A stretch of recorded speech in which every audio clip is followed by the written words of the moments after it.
Hi guys, back. It's a Monday. It's Christmas week. Who's excited for Christmas? I'm excited for Christmas. You excited? I'm so excited. 23-year-old, I'm excited for Christmas.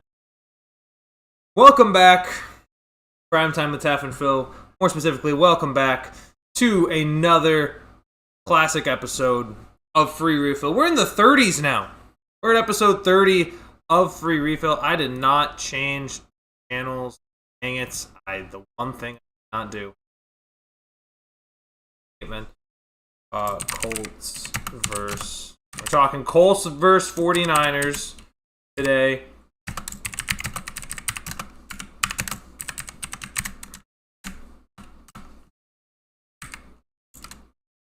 Oh my god.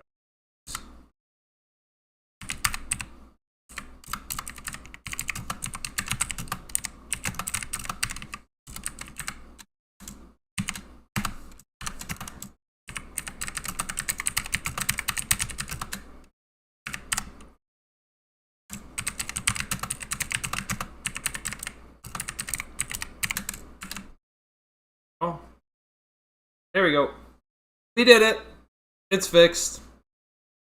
I fixed it. I'm so smart. Welcome back to another episode of Free Fill. Free Fill episode 30, week 16. As the playoffs continue to inch closer and draw ever near, the playoff picture continues to take shape. Tonight is huge for a lot of teams, specifically a lot of teams in the AFC are going to be keeping an eye on the Indianapolis Colts, because as how it stands, if the Colts lose tonight against the San Francisco 49ers, it would result in the Chargers, I believe Bills, and I want to say the Texans as well, will all clinch playoff berths. I don't know if Houston would, now that I say that out loud. But the Colts right now, even if they win, they only have an 11% chance to get in. But if they lose tonight, it's not going to be good, as that would clinch playoff spots for Jacksonville. That would clinch a playoff spot for the Chargers. That would clinch a playoff spot for the Buffalo Bills. I believe it would not clinch for. That is the one thing that would be missing.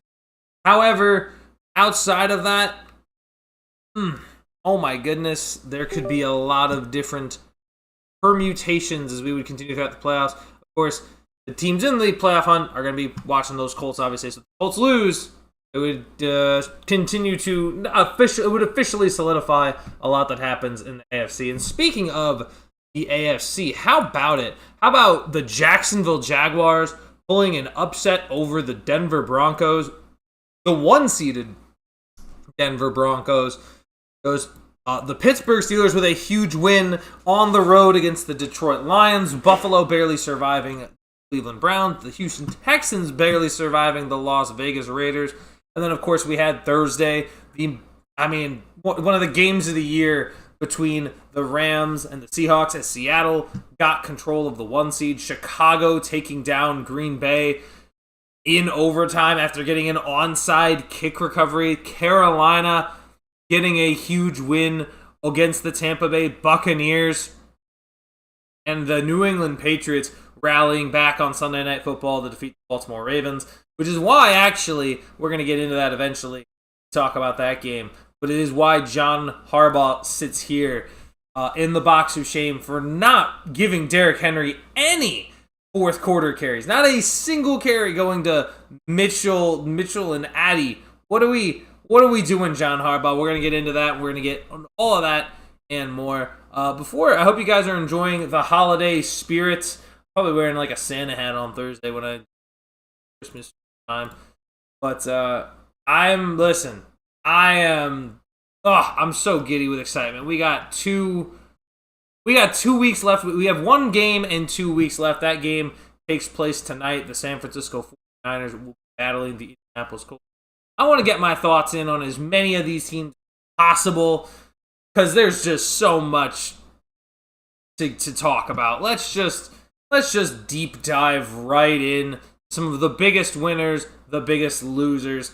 I'm going to start with a little bit of my preview for tonight between the San Francisco 49ers and the Indianapolis Colts. That is the big game tonight. Colts, I mean, this is kind of last gasp territory. They need a lot to go their way. First of all, they really can't afford to lose. I know they can lose this game and still have like a 3% chance, but you'd much rather at least try to win at home against San Francisco. If the Indianapolis Colts do want to have a shot in the playoffs, they got to find a way to take down Brock Purdy and Kyle Shanahan with, frankly, just right now looks like a tough situation in terms of what they have offensively to go off. I mean, losing Daniel Jones significantly changes their offense. I think this game could be close considering how well they played in Seattle, and of course the Seahawks being the 1 seed.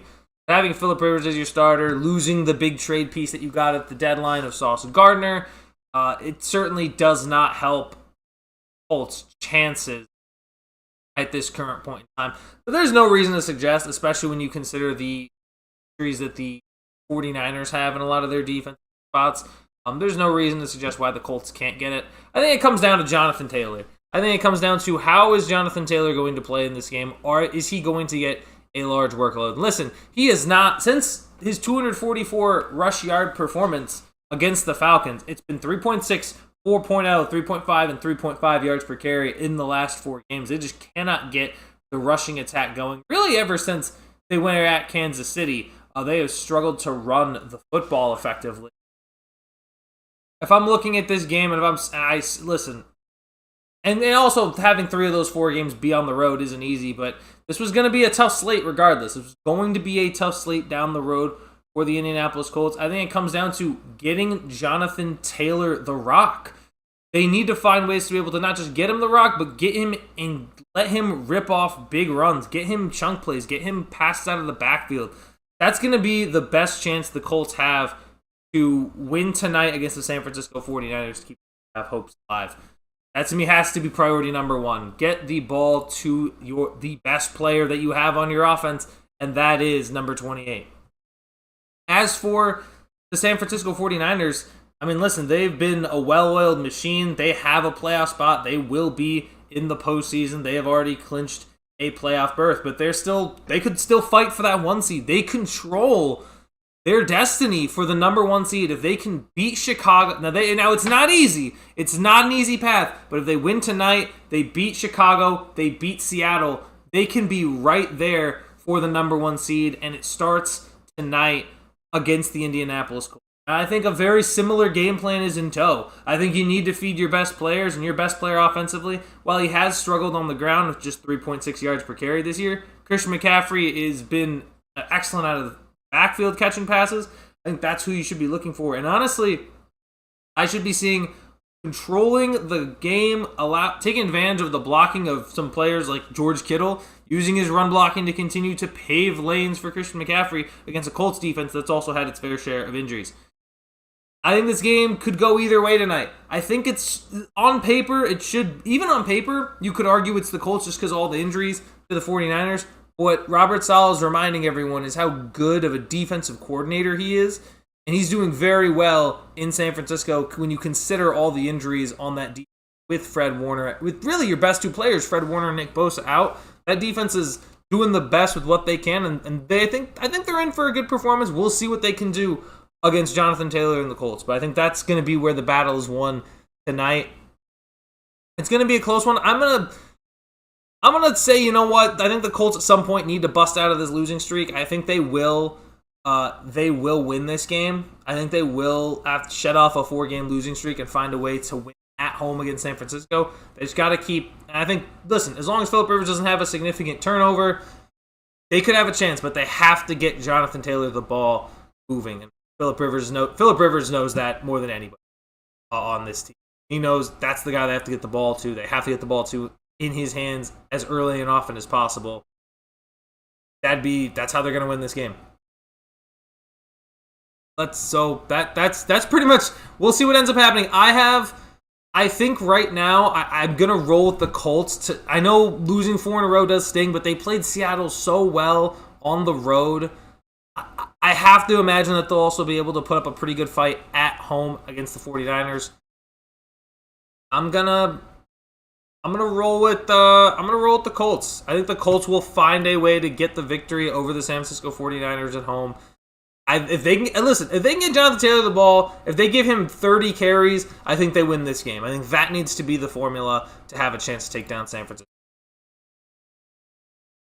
Moving into the games that we did see, let's start with the man who's here in the Biggest Loser box right next to me.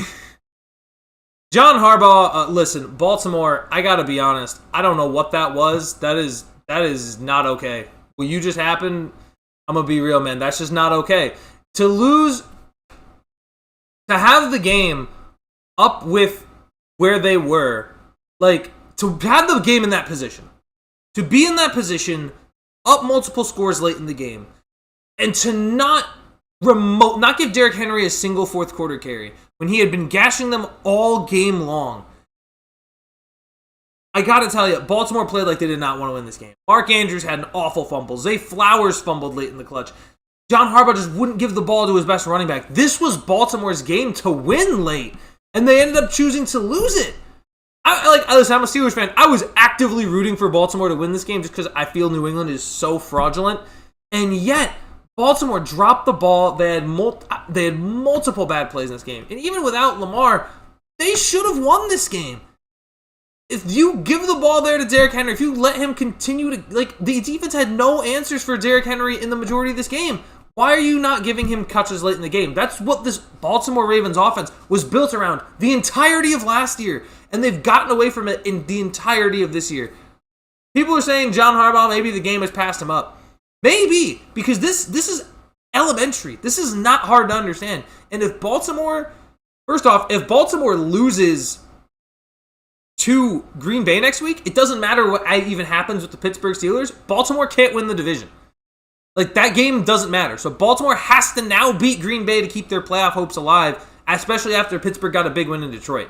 So if you're a Ravens fan, I imagine you are irate. I would be furious at this game. I would be so upset that this is what happens. But it is what it is. And it's more than the Lamar injury. It is a large part in this coaching. This defense fell apart late. The offense couldn't move the ball remotely, even though they were able to run the ball so much earlier in the game. I think it is, in large part, a major coaching issue right now. John Harbaugh needs to get it figured out. Jay is in the chat. Let me get you your flowers, Jay. Hold on. Let me play it. Gonna let me play it? Yeah. Jay said, brought my cup last week, but I'm here for my free refill. Let's go. Let's go. That's what you're here for. You get the free refill, man. Come on. I'm like a movie theater with how I'm giving out these free refills. I am a popcorn bucket. Let's go. I'm stunned. At the end of the day, Jay, I gotta say, I'm just stunned that the Ravens lost the game. I gotta imagine Eric was crashing out of that game because I gotta tell you, I can't believe they found a way to lose. I really can't, especially when they got away with that tackle of Kayshon Boutte. I thought, wow, the Ravens are gonna win this game because they're gonna let them get away with anything, and they still found a way to lose it. I mean, that was not okay. That was poor coaching. That was a nightmare. As for New England, I gotta be honest, I still feel like this is a win, but with an asterisk, because I still think Baltimore just completely threw the game away, and I still don't buy New England as fraudulent. I think they're less fraudulent than some other playoff teams like the Bears or the Panthers, but my gosh, man, who have they beaten? Who have they really, really beaten? That's what I'm wondering. I am of the belief that I think New England will be done in the playoffs one and done. I think depending on who they get, I think there's a real chance they're done after one game because I just don't see it. That they should have lost this game. The fact that they won this game is just malpractice by John Harbaugh. You can say I'm mad that they're good again, maybe, but do you want them? Who wants them to be good again? 31 out of 32 fan bases don't want this franchise to be good again. And the 32nd fan base sucks. So it's like, you hate that fan base. You know what I mean? It just doesn't... It's ridiculous. It bothers me. It really, really bothers me. Because they should have lost this one. They had no business winning this game. The fact that they won this game is pure malpractice coaching by John Harbaugh. New England, and they're going to be like, as long as they don't get the 1 seed. You know what? Just don't get the 1 seed. Let Denver have that. I'm okay with them having it for now. My gosh, what a just upsetting, what an upsetting turn of events. Like, one of the easiest schedules in the league is ridiculous. Like, they beat half of Lamar Jackson. They beat partially Lamar, partially Tyler Huntley. Like, come on. Anyway, that was just not okay. Just not okay. Moving on, I'm going to rewind to the other primetime game. Thursday Night Football, the Seattle Seahawks. I mean, how can that not be up there as one of the biggest winners of this past week? Listen, I mean, I thought that game was over. I thought that game, I thought the Ravens game was over. I thought this game was dead in the water. I thought Sam threw a second pick in the red zone.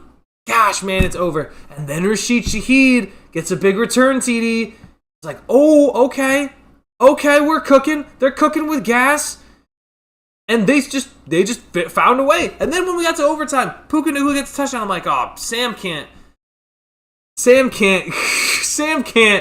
deliver this all the way down the field. And yet he found a way to clutch up. He found a way to get the ball rolling for his team and get him not just into the end zone with the 2-point conversion. And the other 2-point conversion, which was even crazier. I still don't know if that should have counted or not. I'm losing my marbles the entire time. I'm like, wait a minute. That's a backwards pass. What?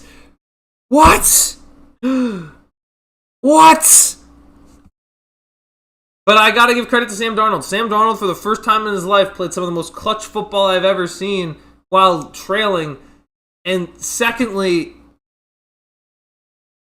I mean, Kenneth Walker, too. I feel like I haven't heard nearly enough of Kenneth Walker this year. And Kenneth Walker had an incredible performance. Had stepping up at just the right time, too. Seattle can run the football like that come playoff time. And with the way their defense is full of young guys who swing and hit people, oh my gosh. This could be a low-key scary Seahawks team. Not even low-key anymore. It should be high-key. They have 12 wins on the year. Mike Tomlin. Coach Mike Tomlin is in the chat. Everybody, round of applause. Round of applause for Coach Mike T. Saying, hey, Philip, how's our little champion feeling? Your letter has inspired the whole team, even DK throwing hands for you. We win for you, champ. Keep fighting and we will for you. Thank you, Coach Mike. Thank you. You've saved my brain cells the last 3 weeks. Finding ways to win. Thank you, Coach Mike. I greatly appreciate it. Jay also saying in the chat, you think the Jets fans wish they had Sam back? He has been a monster the past 2 years. I don't know. I think the Jets would find a way to re-ruin him. The Jets just can't. The Jets don't have nice things. And we're going to get into them too eventually, Jay. I got a lot to say about the New York Jets after what happened in New Orleans as well. But listen, you got to give Sam a lot of flowers for the way he is playing. He's not necessarily playing like top 5 quarterback, but he's playing borderline top 10. And listen, I just think it's impressive when you think about what he's done on the year for this Seahawk team. I think they have a far. I thought maybe okay, they'll be slightly better. They'll probably maybe they could maybe win another 10, have another 10-game year with Sam. They are a completely different team, especially when you look at the Raiders with Geno Smith. What Sam Darnold is doing is, come on, it's great. Now I still think it's a very good roster too. I think surprisingly a better roster in Seattle than I think we all thought going into the year. But what Sam has done with that roster is very impressive. And speaking of the Rams, I mean, look, here's what I'll say about them. For the Rams, I think it's kind of a loss with an asterisk. And not in the sense that I don't think Seattle didn't earn the win. I thought the 2-point conversion was a little odd, right? Like that backwards pass. I still couldn't believe there was a backwards pass. Like, what the heck? Oh my gosh. Shouldn't have been blown dead. I don't even know. But the Rams are still very good. Like, I don't think this makes them a bad team. I just think it was just a series of crazy events, right? Like, they had scored a touch. They're the first team to lose in overtime on a touchdown. They're the first team to lose in overtime with like a 400-plus yard passer and forcing 3 turnovers while not turning it over at all. Like, it shocked me that the Rams lost this game based on everything you would have told me about the numbers. and what was going on, you would have thought, okay, Rams would have won. And, maybe Rams should have, but obviously they didn't. Got to give credit to the Seattle Seahawks in more ways than one, but for this game to go the way it did was just, very incredibly shocking.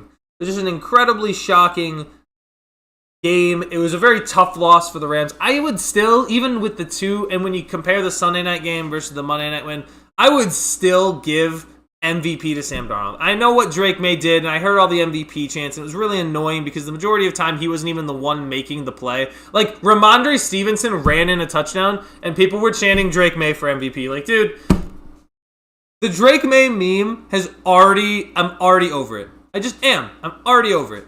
I don't think I hope it does. I hope Drake May, as much as good as Drake May is, and I hope for great quarterback play, I really hope the Drake May meme just runs its course at some point, because I really can't deal with it. It's just a weird obsession. It's a very weird obsession. It's very bizarre. I think Patriots fans somehow missed Tom Brady so much, they were willing to imprint on whatever New England did next. If Mac Jones worked out, the imprinting on Mac Jones was crazy, and then the imprinting on Drake May has been even crazier. It's just, I'm so over it. I'm so over Boston sports being good, man. I can't. I don't want to. I just don't want to see it. Regardless, I still think Stafford is the MVP. I think Puka Nacua is having an amazing season as well. I think the Rams are still going to be a massive threat come playoff time. This was a tough one for them to lose control of that 1 seed. They just basically have to win out and hope things go their way. Maybe hope Seattle drops a game or San Francisco drops a game or two and find a way to win that 1 seed. But we'll see where things go from here. It's going to be interesting because it's right now, it could be a lot of teams. Seattle, LA, Seahawks, Rams, 49ers, Bears, I think are all in contention for 1 seed. Maybe if you squint at it, Philly, but I really don't think Philly's going to get there either. But Drake May is like rapper Drake, and the Patriots are fans of the underage. I'm going to stop here. Don't want the Toronto gangsta to get me. That's honestly though, Jay. That's perfect. That's exactly what it is. It is so many it's so many Drake May fanboys. It was funny a couple times. Now that he's 12 wins, I'm over it. I'm over it. I hope they get blown out come playoff time. I'm sorry, I really do. I hope they get smoked. I hope someone smokes them. I hope somehow they collapse to the Dolphins and Jets, even though I know it won't happen. But I just hope that's the outcome. That'd be the ultimate outcome for me.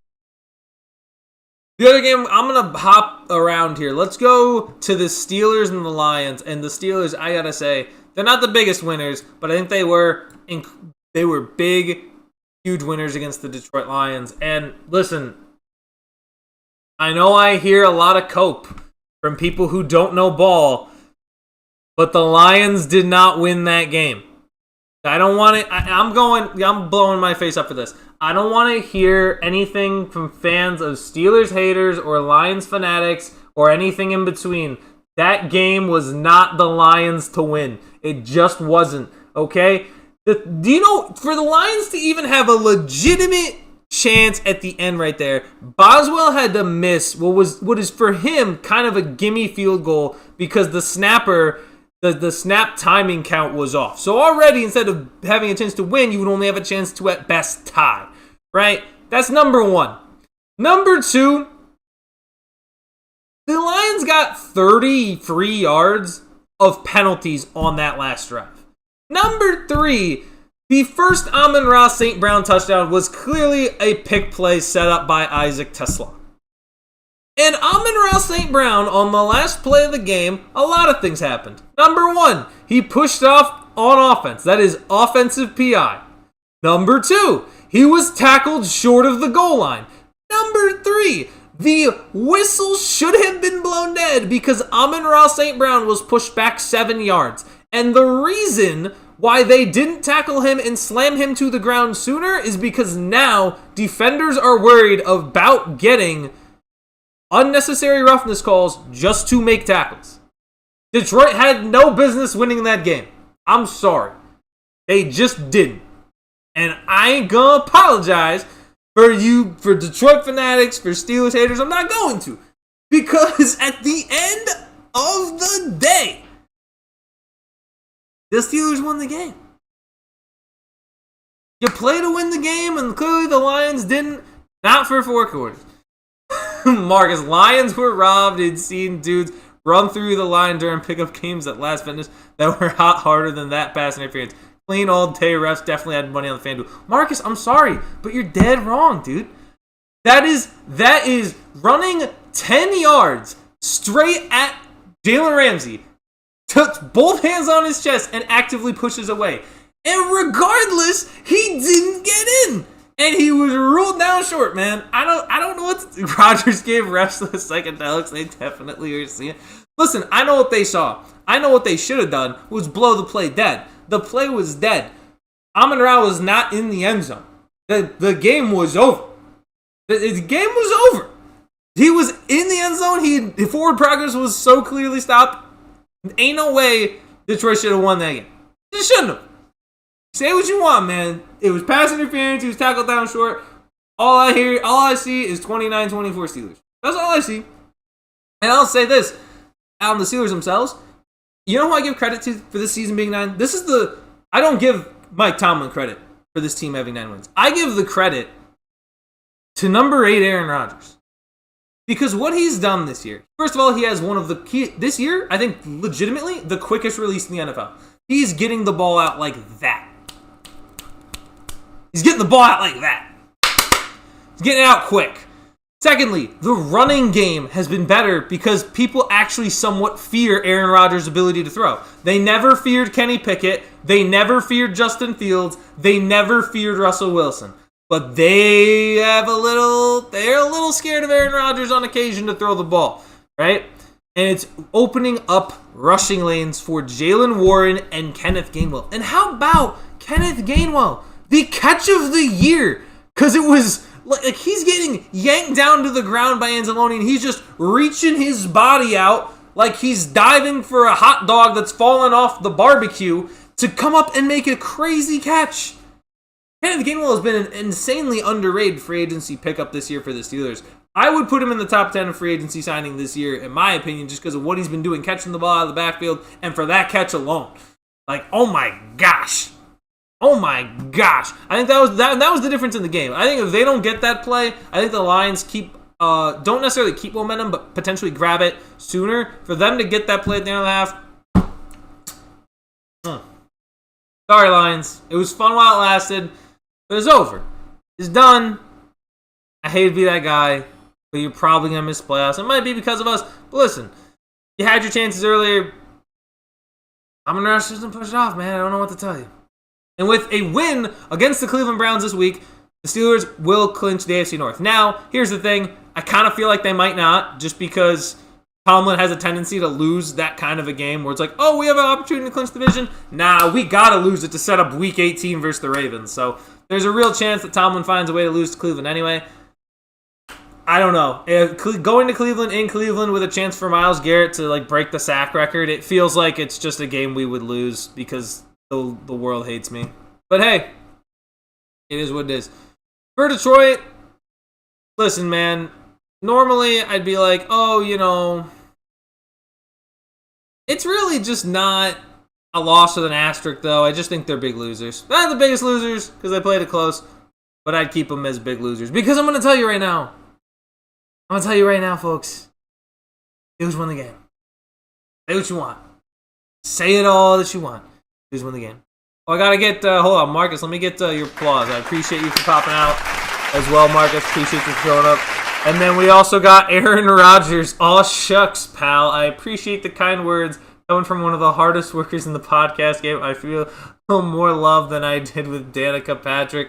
That's, thank you. Thank you, Aaron Rodgers. You know what? You even get a little correcting for that. Appreciate it, Aaron. Appreciate it, man. Amazing stuff. Love it. Love to see it. Oh, I think that was also one of the games of the year. I mean, that was just another incredible game to watch. Let's see what else we have in Oh, you know what? Let's talk about. He's not here today. Hopefully, he'll be here tomorrow.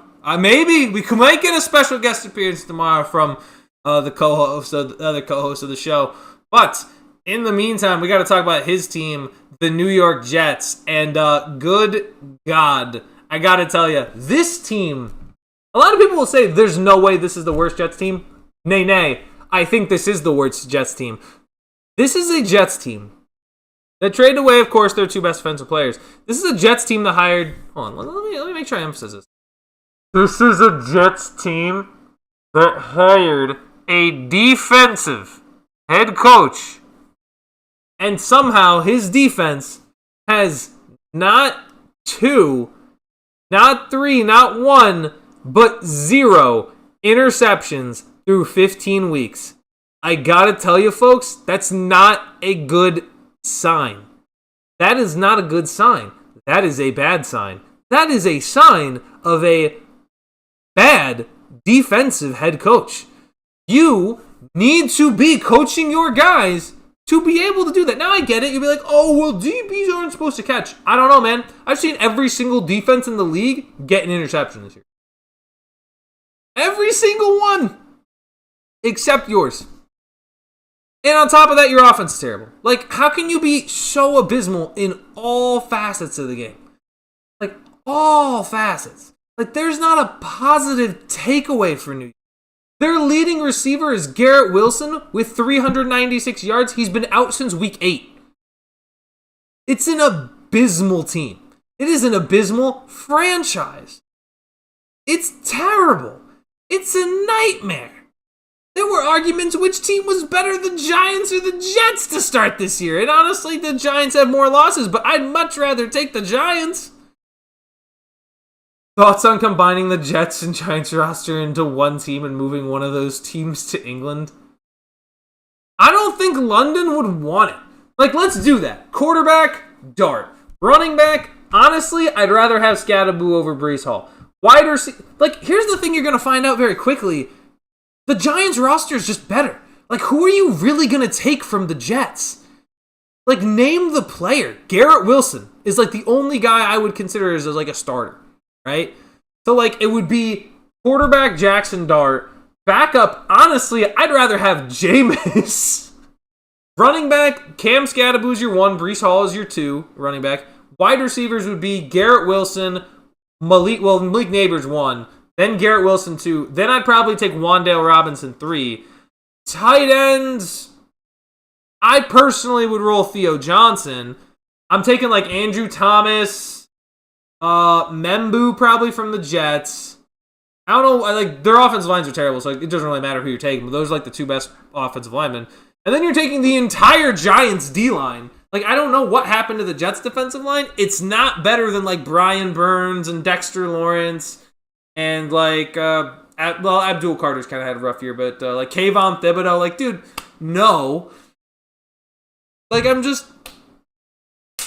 It's not... Adebo's been kind of good. I think Paulson Adebo's been, like, kind of good, kind of on and off. But, like, who are you taking on the Jets right now? There just aren't many great players I would really want. The majority of the Giants roster feels better despite them having less wins. It's just... It's too bad. And listen, again... I think they got the wrong guy. I really do. Because let me tell you something. There were the Lions had 2 great coordinators. One is clearly great. Do we really think they had a second amazing defensive coordinator that's remotely comparable to like a Ben Johnson? I mean, look at the head coaches right now they got hired. Liam Cohen, playoffs. Ben Johnson, playoffs. Shoot, there was one more. There's got to be one. There's one more, right? Am I crazy? Maybe I'm tripping. Might not be one more. But they're like playoff teams. Right now. Right now, they are playoff teams. Like, I just don't think Aaron Glenn cuts it. Oh, Mike Vrabel is the other hiring. That's what I was thinking of. Those 3 guys got hired. They're all in the playoffs and all have double-digit like winning seasons. So, like, what are we doing? Are we really going to try to be like, oh, guys, I mean... Aaron Glenn, I think, is the guy. I don't. I think there are coaching cycles where some guys have it and some guys don't. I think we know the guys who have it, and I think guys like Pete Carroll, the game has passed him by, and Aaron Glenn, I don't think he ever had it. He's a high energy guy. Like, you can say, oh, but he's high energy. I'd rather have a coach that knows how to win games than a coach that can hype up. Like, winning is what matters. Winning is what matters. You don't have to be a high energy guy to win games. You have to be a disciplined guy to win games. You have to have discipline. You have to be able to get your guys be able to make plays, and that comes through discipline. That comes through discipline. That comes through a certain understanding that you need guys to show up every single week. Right now, it just doesn't feel like the Jets have that. I gotta be honest. That's why they're some of the biggest losers. As for the Saints, I mean, honestly, I don't think they're the biggest winners, but I think they're big winners because, number one, Tyler Shuck looks good this year, and number two, Chris Olave's having a career year, and it's because Shuck is now the guy. I think Shuck is having a massive impact on what Olave is doing. So I think the Saints, I mean, listen, I think Kellen Moore has a chance, especially in a very weak NFC South, to run with Tyler Shuck next year and figure it out. I mean, it's the Jets. I understand that. But the Saints are probably better than the majority of these worst teams. If they can figure out, they can get some good draft. If they can draft well, they won't have like as high of a pick now because they just beat the Jets. But they can put a lot of good things together, I would think. There's a lot of opportunity. Let's do one quickly. Miami.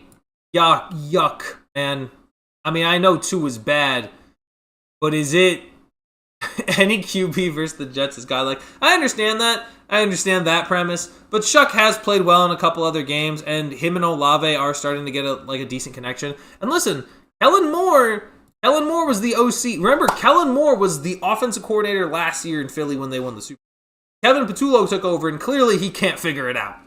So clearly, maybe, I don't know. He doesn't quite have it all together, Kevin Patullo. So, I don't know. Maybe we should be giving a little bit of credit to good old Kellen Moore. Maybe more credit than maybe he'll figure it out in year 2, especially with an NFC South with like a crumbling Bucs team and inconsistent. I don't even think they're inconsistent because they're coach. I just think they're inconsistent because of the quarterback, but we'll get there. Miami looked bad. Quinn Ewers, I mean, yeah, rookie start. That wasn't great. Joe Burrow looked like he was having fun. I'll give them one with an asterisk. That asterisk being they played the Miami Dolphins and Quinn Ewers. But they did win, and Joe Burrow looked to be having fun again. But how much fun can you really be having when it's like, oh, we're eliminated from the playoffs, but at least we beat the Dolphins? Like, does anyone really care that much? At least I don't. I wouldn't personally, but it is what it is. I don't know. That's the reality. That's the overall sentiment. Hey, Bengals. Not been a kind season to Joe Burrow. We all know that. Being out turf toe for a long period of time. But again, Joe Burrow showed like, okay, yeah, he's a very good quarterback. Chase Brown emerged out of nowhere. Probably got some people into the fantasy championship. So good for you, I guess.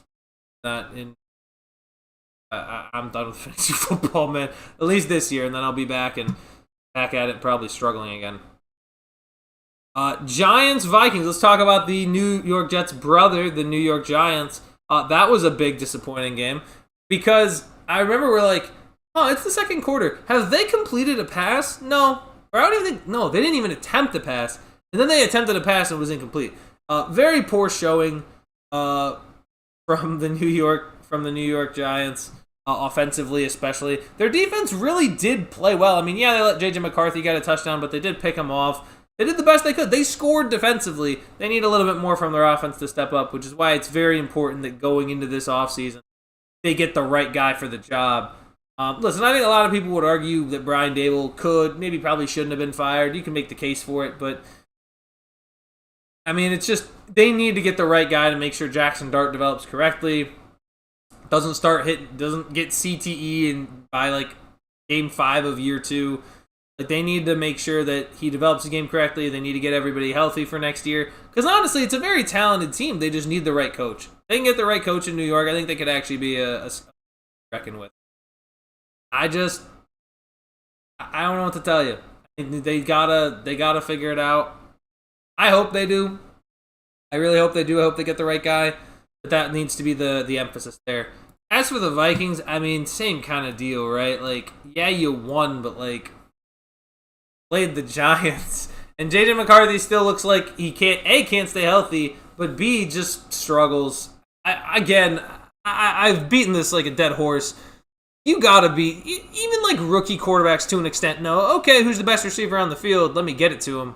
Just don't think it can be that hard to get the ball to Justin Jefferson. Like we saw the crazy catch he had on the sideline. You gotta figure it out. But like you've gotta be able to do these things. And if you're not doing these things, it's just like, I don't know what to tell you. You need to be able to do the fundamentals. Fundamentals are get the quick passes off to Justin Jefferson. It should not be this difficult. What do they do with Jim Fassel? You fire him, keep him on till the end of the year. Look, man, I don't need Jim Fassel. He's still is he the coach right now? The guy, he was the coach in like 2003, no? He was in that coach when they went to the Super Bowl, wasn't he? Finance? I think so. Look up now. Yeah, he was the head coach when they went to that one Super Bowl. You know what's funny? They went to that one Super Bowl, lost to Baltimore, and then a couple years later, he's coaching with the Ravens. That's crazy. He was the Baltimore Ravens offensive consultant. Like, what? Like, oh, you're going to suggest? Like, yeah, I suggest we do. Like, I'm not going to call the play, but this is like a suggestion. Oh, my God. Do what they did with Fire. Oh. Yeah. How do you do that? Wait, how do you fire someone but then still keep them? Like, do you just tell them, yeah, we're going to cut you at the end of the year, but, still do your job? That doesn't make sense. Is it Giants? Oh, yeah. Oh, my God, that 39-38 loss in the playoffs to the Niners, where that play, I'm pretty sure that game, they hired him, but he stayed to finish the season. Oh, okay. Interesting. They fired him, but so he stayed. Weird. That's weird. He chose not to leave. They tried kicking him out. He's like, nope, staying. I'm closing it out.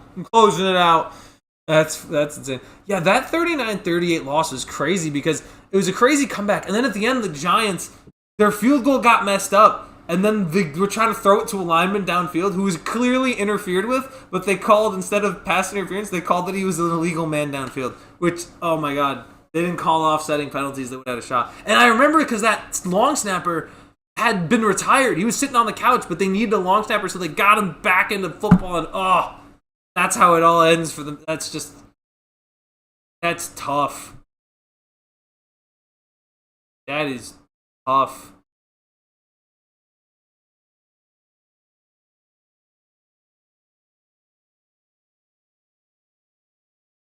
He had some crazy quotes though, like this one, like the poker chip quote. This is a poker game, and I'm shoving my chips to the middle of the table. I'm raising the ante, and anybody who wants to get in, get in. Anybody who wants out can get out. This team is going to the playoffs, okay? The team is going to the playoffs. That's actually kind of a crazy quote. Just say we're going to the playoffs. Like that's what we're gonna do. The playoff guarantee. That kind of goes hard. I can respect that. I can respect that from Jim Fassel, but I mean, I don't know who to get. I mean, there are some interesting names that'll definitely be thrown around. We'll have to see. I kind of want to see I think the Jags defensive coordinator coach is definitely getting a job. We'll talk about that when we get there as well. But the Vikings, sorry, McCarthy, you ain't him. I know it's like technically your rookie year, but I already think you're not him. Bucks, Panthers. Bucks are big losers. They're not entire losers because they could still win this division easily because Carolina does play Seattle and Tampa does play Tampa gets Miami and then Tampa plays Carolina. But honestly, it feels like a 50-50. Like anyone could. So I gotta say, Tampa doesn't look like a playoff team. The high energy Bucks that were making all these comebacks and scoring late, it doesn't feel like them right now. Ibuka doesn't feel there, super involved. Carolina, huge winner. I mean, absolutely a big winner. To just win at home against the Bucks, to get the first in the series, and then when they come back for Week 18, we'll see who can win in Tampa. But honestly, I don't even know where's the blame? Is it not on Todd Bowles? Is it on Baker? Is the lack of a great coordinator finally being felt? Because they've had two different coordinators go coach for other teams in Dave Canales on the Panthers and Liam Cohen on the Jags, and maybe that drop-off is finally being felt late in this season. But, I mean, I'm unsure. So, it is kind of rough to, I guess that's difficult to anticipate, but yeah, Tampa has completely fallen off the deep end with the rate that they've been playing at, and don't feel nearly, I thought they were looking like potential Super Bowl if they could just figure it out, and they just cannot win a game to save their lives. How about this one? Jacksonville Jaguars. Ooh, I'm going to say it. Trevor Lawrence playing like a top 10 quarterback these last 4 weeks. You could argue he's playing like the best quarterback in football the last 4 weeks. I mean, Jets are one thing, but to go on the road to the one-seeded Denver Broncos, to Nick Bonito and Pat Surtain in that defense, and pick them apart with Jacoby Myers and Parker Washington? Ooh, that's nasty. Not even Brian Thomas. Brian Thomas was supposed to have the big kingpin making a splash season type of wide receiver season, and it's Myers, who they trade for in-season, and Parker Washington, who you did not know at the start of it. A massive win. Unbelievable win. Like, if it wasn't for Matt Stafford playing well, I'd be like, you know what? Give it to T-Law. I'd give it to T-Law. Like, honestly, after Stafford and Drake May, Trevor Lawrence probably third for MVP. Team has 11 wins. This team was at 3 wins last year, and nobody wanted to coach them. Everyone thought it was going to be a disaster for them going, and yet this is one of the best defense in the NFL. Trevor Lawrence playing some of the best football of his career. This is just amazing stuff for the team. And as for the Denver Broncos, listen, I think that was a tough one to lose. You know, obviously not the biggest loser. Jacksonville, I think, is very good, but I mean, my gosh, to lose in that fashion, Jacksonville dominated the game and didn't really feel close. Like, Jacksonville's scary. Jacksonville could be scary entering these playoffs. I'm excited to see them play.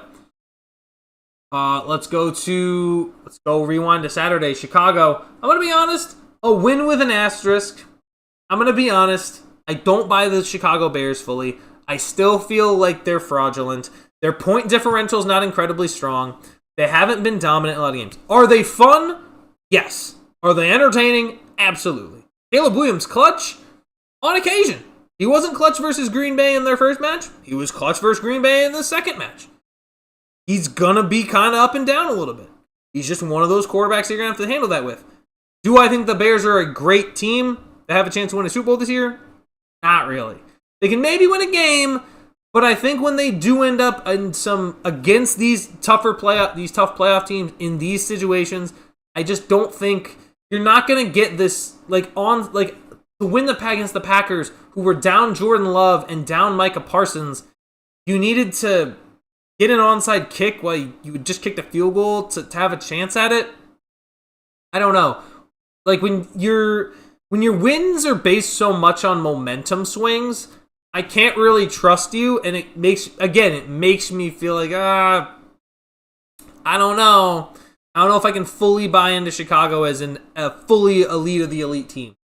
They're exciting. They're entertaining. I think Ben Johnson in year 2 could easily be in the Super Bowl. Like, I think next year this could be a Bears Super Bowl team because they will add in free agency. They will add in the draft. They will get better. But this year, it's kind of like the Rams when Sean McVay was first there. Like, the Rams came out of nowhere and surprised a lot of people with Jared Goff, but they still, they kind of got outmatched by a Falcons team that had made it to the Super Bowl the previous year. So it kind of feels like that's what this team is. Very good, very talented, very exciting, but still feels like they're about a year away. That being said, was an impressive win, I will say that. As for Green Bay, this is a big loser, but it could be worse depending on if Jordan Love can go next week. Because there's a very real chance. If the Lions can win out the last 2 weeks of the season, and the Packers lose out the last 2 weeks of the season, if they don't have Jordan Love, that will matter. Packers will miss the playoffs, which would be I believe that's correct. I believe that is correct. Packers need to win one game to clinch playoffs. If they don't, though, all of a sudden, everything kind of gets thrown out of whack. It's very, very confusing. I gotta say, it's again, Green Bay kind of just feels like last year. And obviously they're hurt more than they were last year, but they don't feel like a significant up. They still don't feel like they have a complete identity. They're still missing some significant pieces. I just don't... I mean, they should have won this game, considering even with Malik Willis in and Micah Parsons out, it felt like they should have won this game, and the fact that they let it slip away is honestly concerning. And if Jordan Love is out for an extended period of time, I don't think he will be. I think they will try to get him to play. But if he is, and I think Malik Willis can win you games, but I still would be really concerned about what he's going to look like and if he's going to be able to play. Because if he's not, it could be disaster. Because I could 100% see Minnesota pulling the upset in the last week of the season, just because that's been how this season is. Like, this has been a very unpredictable year. So many different permutations could happen in these last couple weeks. And at the end, that's what I see at the end of the day. How about let's go to the other Saturday game. Eagles. I mean, listen, I'll give them big winners. It's not a good Commanders team, but to win the division, to go back-to-back for the first time in this division in 20-plus years, it is impressive because it just hasn't been done in such a long time. For the Eagles, I still wonder what they're going to look like come playoff time. I still don't feel very impressed by this offense through 15 games. But listen, they've proven that they can explode onto the field at any time. I got to give them credit for what they've done this year, what they've been doing. As annoying as they are, I'm still going to give the Eagles credit. As for the Commanders, man, this has been just a lost season. It just has. The intense decline of players, the injury to Jaden Daniels early and just kind of never going away. And just, I mean, that game, I think Jalen Hurts was pressured like 4 times, maybe. They just could not generate a pass rush on Jalen Hurts at all, and he was just able to pick them apart very easily. I gotta be honest, I don't think I hope the Commanders can maybe retool and figure it out, but it's kind of shocking this team went from 12 wins last year to now just having 4 this year. It's been a staggering drop-off for the Commanders from year 1 of Jaden Daniels to hopefully they can bounce back in year 3 and be exciting to watch again, but I think they just invested in the wrong guys. I couldn't be the only one who found out Josh Johnson was still in the league during that Eagles game. I actually was shocked. I did not realize he was the 3rd string for the Commanders. How old is Josh Johnson? That's a question I kind of want to have answered. Because he's been in since the aughts. 35? No, that's the comedian. My bad. There's no way he's older. 39. Holy smokes. 39 years old as a 3rd string? Dang. Dang, man. That's kind of wild. What's his overall... Man. Has he won a game? I kind of don't think Josh Johnson has won a game. Has he won? He has. He's won 1 game. He won 1 game in 2018 when he was also with Washington.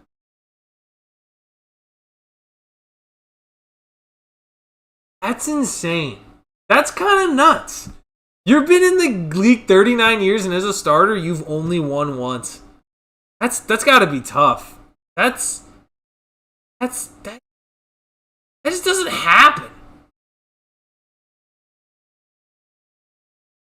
I mean, when you talk about the diet Ryan Fitzpatrick, this is him.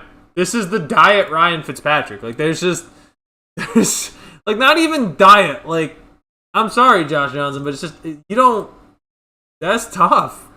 That's tough to be in the league so long and not have a win. It's life sometimes just isn't fair.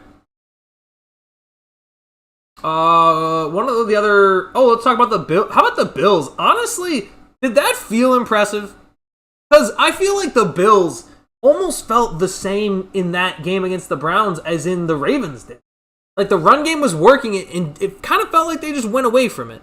Now, listen, I would have liked some more Josh Allen fantasy points. He very much disappointed me this week. But dude, that was kind of shocking. Like, all of that was pretty ridiculous when you really think about it. Like, Josh, in those moments, they should have won that game by way more than they did. You'd prefer being back in the XFL. I would. I definitely would prefer to be back there, considering my NFL track record. Buffalo just didn't. And also, okay, while we're on the subject of Buffalo, of course, Buffalo, they won. It's fine, but it just wasn't. It's like, I get they may have come down from, like, oh, New England was not. Like, New England was New England, right? Like, it was such a big emotional win that maybe they came back down to earth a little bit and kind of slept on Cleveland a little bit. And that's certainly possible, but especially back-to-back road trips, that might be. They'll be back home looking to close out the season strong. So hopefully Josh Allen won't suck in fantasy again, because I really do not want to get last place in our league. I do not want to have Denny's, bro. I'm just not trying to eat Denny's for 24 hours.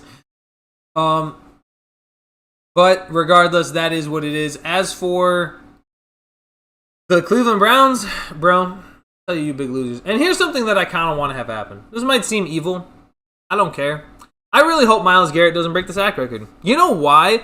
Because he's getting way too much glaze for this. He's getting a lot of hype, and it's not that, like, I don't think he deserves it. It's that it bothers me that the league is so clearly biased towards any player no matter what. Like, there are just biases towards players. Like, for whatever reason, they love Myles Garrett. But when TJ Watt was on this sack watch train alert, back when he was doing it, they not only, like, they hated watched. They didn't hype him up at all for a lot of this.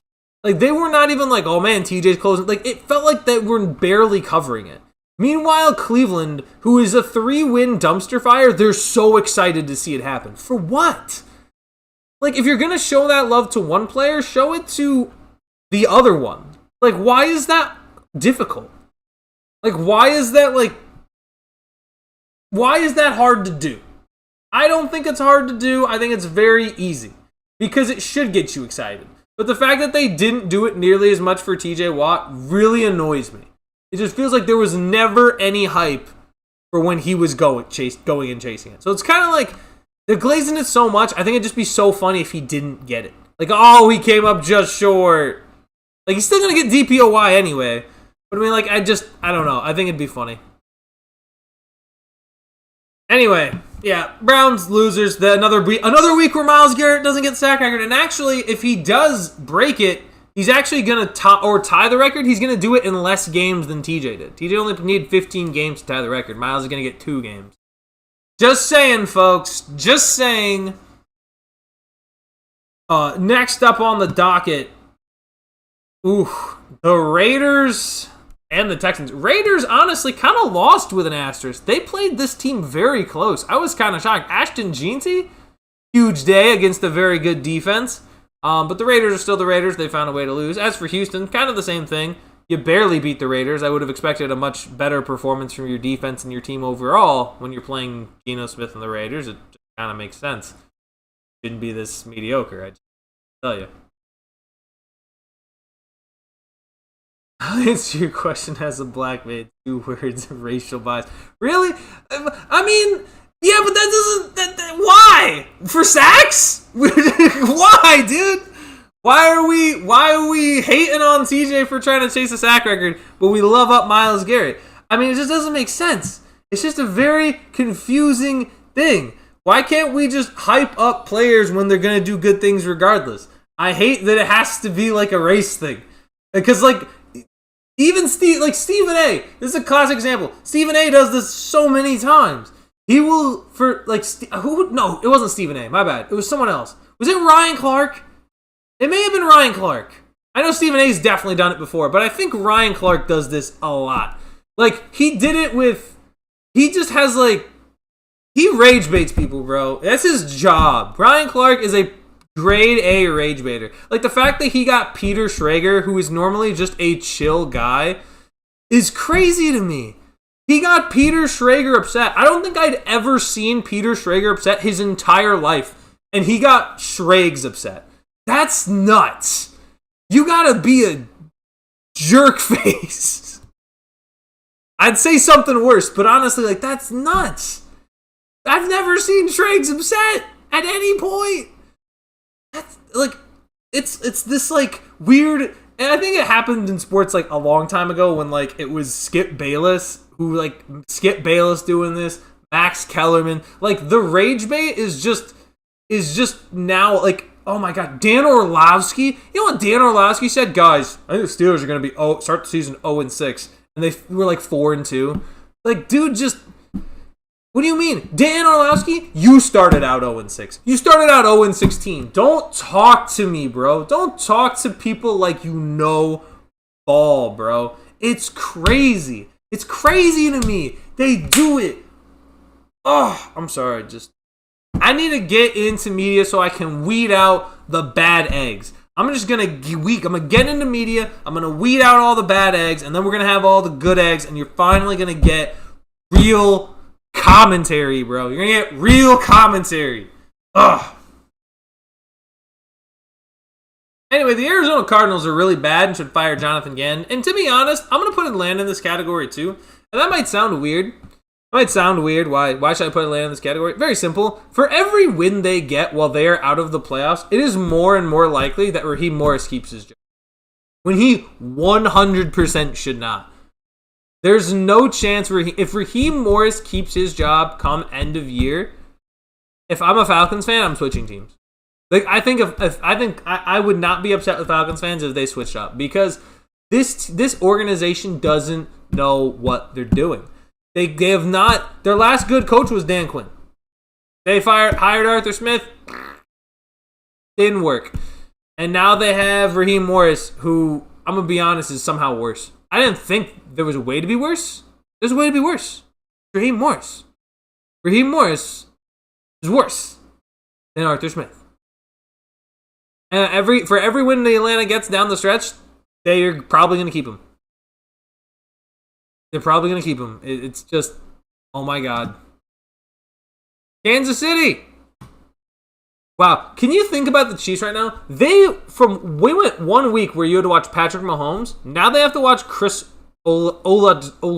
I think it's Oladokun, because Gardner Minshew also tears his ACL. So now it's Chris Oladokun going out there for the last couple of weeks. Like, man, what an insane crumbling of the empire. Like, you could even make a case. It's gonna sound like the media that glazes Mahomes, but based on the way the Chiefs have lost in the season and the way they just looked against Tennessee, it's like, wow, Mahomes was really holding that entire thing together.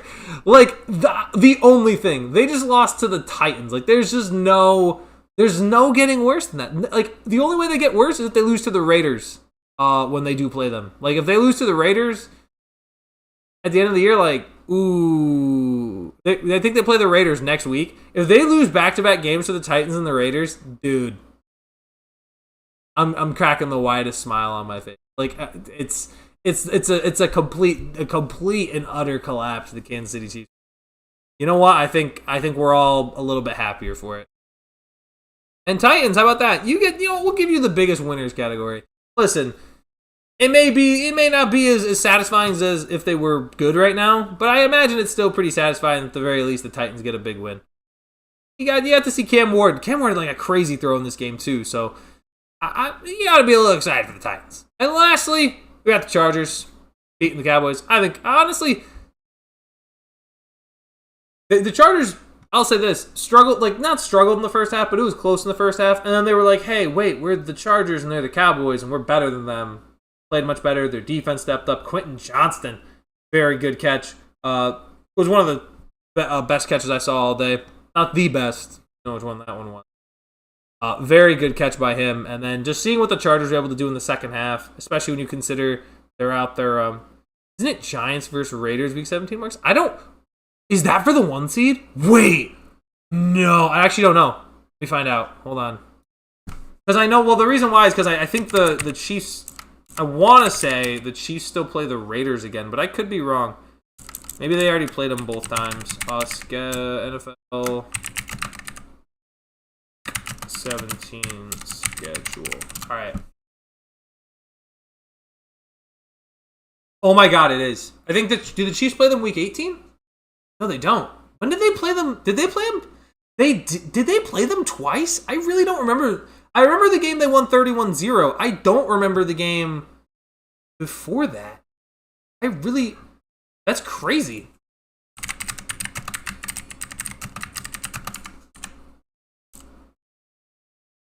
Just Chiefs schedule, I guess. I really don't remember. Wow, they're so unmemorable. No, they play okay, so they only did play them once. They play the Raiders week 18. Could you imagine the Chiefs end the season like 6-11 and they lose to the Titans, they get blown out on Christmas. Like then they play the Broncos on Christmas. Imagine they get like that's like such a nice little Christmas present for everybody. And then the Chiefs go to Vegas. If the Raiders win, oh my god. I don't even think they want to, but like, dude, that'd be such a pathetic ending for them. But yeah, no, Marcus, you are right. The Raiders and Giants. By the way, that's a 4:00 game. I don't know if that'll get like shuffled around and rescheduled, but it's a 4:00 game as it stands. Giants, Raiders. Battle for the number 1 pick. I'm actually... See, like, that would be so cool if that was a game like, oh, whoever wins gets the number 1. That would be kind of sick. But, like, it's like who actually loves... Could we get a coaching carousel prediction either tonight or with Taff? Would love to hear thoughts. I'm down. Yeah, I'll let him know that that's what we should definitely do. I'd be down to see... we have to consider what coaches would be fired. But I am definitely down to see if we could get some coordinators. I want to know where the Jags defensive coordinator is. What's his name? I always forget his name because it's so, like it's got like he's got a weird last name. No, defense. Campanile. Anthony Campanile. That dude's getting a head coaching job. That's going to be one of the most interesting coaches. He might stay DC too in Jacksonville and try to run it back if they make a deep playoff run, kind of like what Ben Johnson did, or tried to do anyway. But that's going to be. I want to see who gets him, man. I'm definitely down to do a coaching against. Probably not tonight because we already are in an hour 6, and I do want to kind of. Wrap it up, have some dinner, and watch the 49ers Colts game. But that is definitely something weird. I am very much down. I'm just gonna be at work, like writing up like, where's Campanile going? Send him to I almost want to say New York. Honestly, he might if they move off Pete Carroll. Raiders, I'd like to see because I think the offense is very fixable if he gets the right OC in there. Just coach up the defense really well because the Raiders need help on so many levels. And getting Max Crosby is a nice pass rusher too. Similar to what he's been doing with Josh Hines-Allen in Jacksonville, I think that would be But yeah, we'll definitely get a full breakdown of coaching search, for next episode. I am very excited. We said, oh my god, Giants Raiders. There's also been good games in here. Like Bills Eagles and 49ers Bears this next coming week is going to be fun. Packers Ravens is an important game. That's on Saturday. Jags Colts kind of fighting for the last breath. Panthers Seahawks should be fun. Steelers will have a chance to clinch the division against Cleveland, and for all you Myles Garrett sack chasers there, let me close it out by just placing the Cowboys where they belong. Biggest loser, and I'll tell you why. That was their last home game. They lost their last home game by 17. That's never good. It's never good to lose your last home game by 17. I understand the Chargers are a playoff team. Yada yada yada. Come on, close your home stadium out better, and their last 2 games are road games. Just gotta be a rough one for the Dallas Cowboys overall. But listen, they'll have I think some interesting options. I just think you hire a mediocre or bad head coach, this is kind of what you're gonna get. You're gonna be mediocre. Like I like Brian Schottenheimer, he's definitely done better than I thought. But at the end of the day, it was just never enough. It was never enough, even after the Quinn Williams trade. Never enough going in. It's just like what it is, man. It's tough for the Dallas Cowboys, you know. They got their own thing. They got their own. They're just not that great. Not that great. And when you hire someone like a Brian Schottenheimer, who really is not one of the big coaching names, it's usually not gonna go particular. Usually, sometimes it has gone well with guys like John Harbaugh, like kind of weird coaching hires, but this was a pretty. This is just who the Cowboys are, man. They did not. This is how Jerry Jones is, really, I would say. But that's the entire tier list. Let me get to any other comments that I missed, and then I'll probably wrap it up and look to try to get some dinner in me guts. Feeling hungry. Marcus says flex sessions. to Antarctica on a Monday night, 2 a.m. Ain't nobody want to see that game. Listen, all right? People want to see Geno Smith versus Jackson Dart. You know what? I'll just make like a... You know what, Marcus? I'm going to make a hype edit to Raiders Giants. Battle for not the number one pick. Oh, I'm curious to see what ends up happening. I feel like the Giants are gonna should win that one based on the fact they're just more talented on the fronts. But the Raiders being at home definitely might tip the scales. And then Jay said, appreciate you doing this tonight. Me and my pops used to talk about sports daily. Today marks 4 years since he passed. Truly appreciate you guys and D&E for giving me the outlet to talk sports and make dumb jokes like I used to. All love, man. 2026 is the year. Let's go. Thank you, Jay. I appreciate it. Dude, your dad sounds awesome, man. I love my dad. I love him a lot, but sometimes it can be difficult talking sports with him just because we have such long and exhausting days. But the few chances I do get to talk with him about sports as well, makes me feel good. When I get to talk to you guys about sports, when I get to talk to my friends about sports, it's something that brings every single person together. So it's so cool. Like even like I say, like, oh, I hate Pats fans, but like I got a Pats friend I know who's a buddy of mine. I got like a Ravens fan I know, you know, so it's always, there's always something that brings it together, like in some capacity, and it's just awesome to have people. It makes me feel good. But your dad was awesome, and I'm sorry that he's gone, but that's just an awesome relationship to have, though. It sucks to lose. There's always, the good thing with sports is that there's always someone to carry that with you. Yeah, your dad's an awesome guy, and you're also awesome, Jay. And Marcus and everybody in chat right now, you guys are awesome, and I appreciate each and every showing up and tuning. I'm excited for this closeout 2025 with y'all. I'm excited to enter 2026 with y'all. It's growing, man. I want to do so much more for the channel right now. I even with work, it's been tough. It's been difficult, but I'm gonna keep pushing. I'm gonna keep grinding. We're gonna get more stuff. So I am excited to keep rolling into this. I appreciate all of you. And Marcus, we got well, damn, Jay takes my joke. I was about to make the Cowboy Stadium being a sign that it's time for Jerry to sell. Sorry for your life. the make about the Cowboy Stadium sign that's time for. I think it is. Maybe Jerry does. I don't know how much time Jerry will have. I don't even know. Maybe we should get into an owner head coaching search as well. See if we can get owners, people that we'd like to see take over teams. But I reiterate this. I really do appreciate you guys for showing up every day to these streams. Well, I do a lot of it. I appreciate when you guys can show up. I understand life gets busy and all, and I appreciate you guys understand that, like, there's sometimes like days I can't do this. Like, I wasn't able to do it last week because staff wasn't available. Even like this past Sunday, I kind of did it, and I was kind of out of it. I was really exhausted from last night. But I like showing up each and every day. I like seeing you guys are fun. I love seeing your guys' comments, man. Like, every time I'm like, man, that's out of pocket, but that's fun to read. I appreciate each and every one of you guys for being here. I appreciate you guys being here. Of course, if you enjoyed, as always, do the like, do the share, do the comment, do what you can.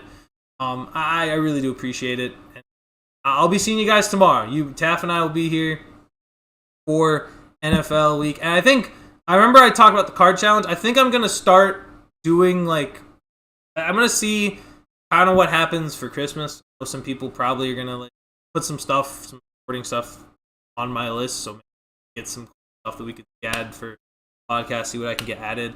Because I do want to record a section where I do want to kind of meet some players, try to get them to sign cards, try to talk with other creators that are a little bigger than us, so we could just kind of spread the word of Primetime with Taff and Phil.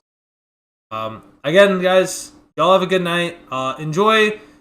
We'll see you Tuesday. I do have a schedule for trying to do Thursday for Christmas. Probably going to try to do it early, 11:30, so I can get it knocked out of the way, because I know there are 3 Christmas games. I do want to talk a little bit about all of those. Just maybe it might not be super long, maybe only a half hour, just to chat it up a little bit. But that's what I'm thinking for that. Tuesday is going to be 6:30. I put the schedule up on the. Hopefully, y'all can see that, and I hope to see you guys this week. If I don't catch you guys during streams, wishing y'all a Merry Christmas, a Happy Holidays, a Happy New Year. Hanukkah was today, and Hanukkah, Kwanzaa, whenever that is. Happy President's Day, happy pre-Valentine's Day, happy pre-St. Patrick's Day. Have a great summer. Happy Halloween, and of course, happy Merry Christmas 2026. I appreciate you guys. Thank you very much. Thank you, Jay. Thank you, Jay. Thank you, Marcus. Thank you, Aaron Rodgers. Thank you, Mike Tomlin. Thank you, Tua Tagovailoa. But I appreciate all you guys, and I'm gonna Josh Hutcherson my way out. So I will see you guys next time.